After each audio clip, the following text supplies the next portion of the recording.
Hello guys! Welcome back to my channel. For today's video, samahan niyo akong gumawa ng mura na, madali pang gawin na recipe. Tara, samahan niyo ako. Ito po ang mga ingredients. All-purpose flour, white sugar, evaporated milk, vanilla, salt, melted butter, eggs, and baking powder. Para sa coating at toppings, powdered sugar, evaporated milk, dark chocolate, milk chocolate, sprinkles, almonds, and marshmallow. Ilalagay ko na lang po ang mga saktong sukat ng ating mga sangkap sa description box below. Gawin na natin ang ating batter mixture. Salain ang all-purpose flour, baking powder, salt, at sugar. At ayan, habang sinasala natin ang mga dry ingredients, kung bago ka lang sa aking YouTube channel, please don't forget to subscribe and hit the bell icon para ma-notify kayo sa mga susunod pa nating mga video recipes. At haluin na natin. At ilagay na natin ang 2 itlog. Ilagay po muna natin sa bowl para iwas bulok.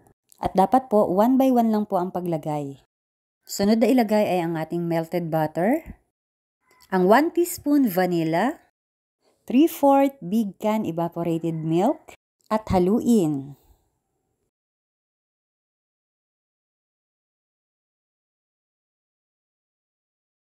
Dahan-dahan lagyan ng water hanggang sa makuha ang tamang consistency ng ating batter mixture.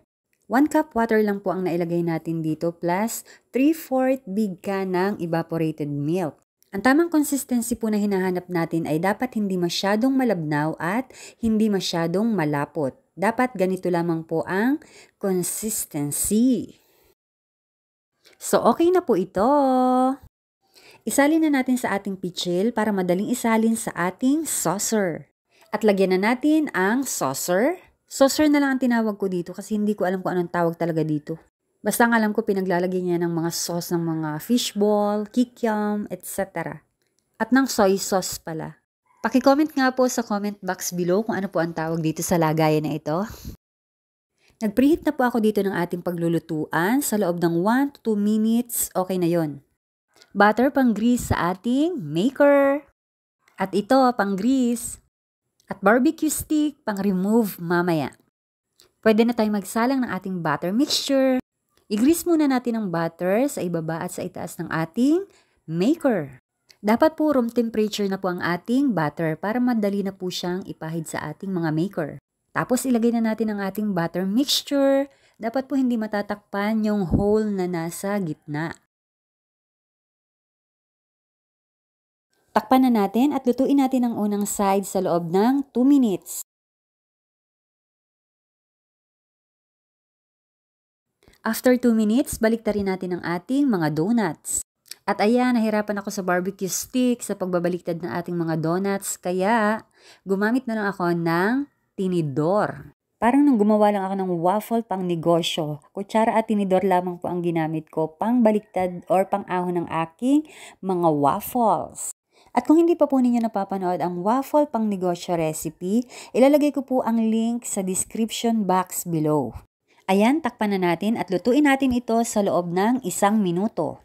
Taran! Ito na, luto na ang unang batch ng ating donuts.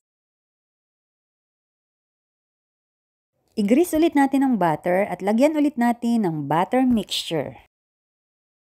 Tapusin ko lamang pong magluto ng mga donuts at magbabalik po tayo. At ito na po ang ating mga donuts. Ngayon, gawin na natin ang ating mga coating. Medyo pakuluin ko lamang ang ating water. Ang una natin gagawin ay ang ating sugar syrup. 1/2 cup powdered sugar in a bowl. Add 1/8 cup milk. I do the double boiler method. Haluin lamang hanggang sa ma-dissolve ang ating powdered sugar. Okay na po ito. Ang susunod natin gagawin ay ang ating milk chocolate. Same bowl, milk chocolate, and add milk. Haluin lamang ng mabuti hanggang sa makuha ang tamang consistency. Okay na po ito? Ito na po ang ating milk chocolate and powdered sugar syrup. Kung napapansin po ninyo, napalabnaw po ang aking gawa. Pakibawasan na lang po ng gatas na ilalagay ninyo sa ating milk chocolate and powdered sugar. Ngayon, gawin na natin ang ating dark chocolate ganache. Same bowl, we have 3/4 cup unsweetened dark chocolate. Add 3/4 cup sugar, 1/8 cup milk, and 1/2 cup water. Sakto na po ang consistency nito. Okay na po ito.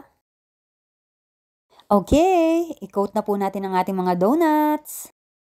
Ito nga po pala ang mga paglalagyan natin. Mag-coat na po tayo. Disclaimer po, ito pong mga toppings and pang-coat is idea ko lamang po. Depende pa rin po sa inyo kung ano ang gusto ninyong gamitin. Paalaala lang po, kung bago ka lamang po sa aking YouTube channel, please don't forget to subscribe and hit the bell icon para ma-notify po kayo sa susunod pa nating recipes. At na ito na po ang ating coated donuts with toppings. Tapusin ko lamang po ito lahat at magbabalik po tayo.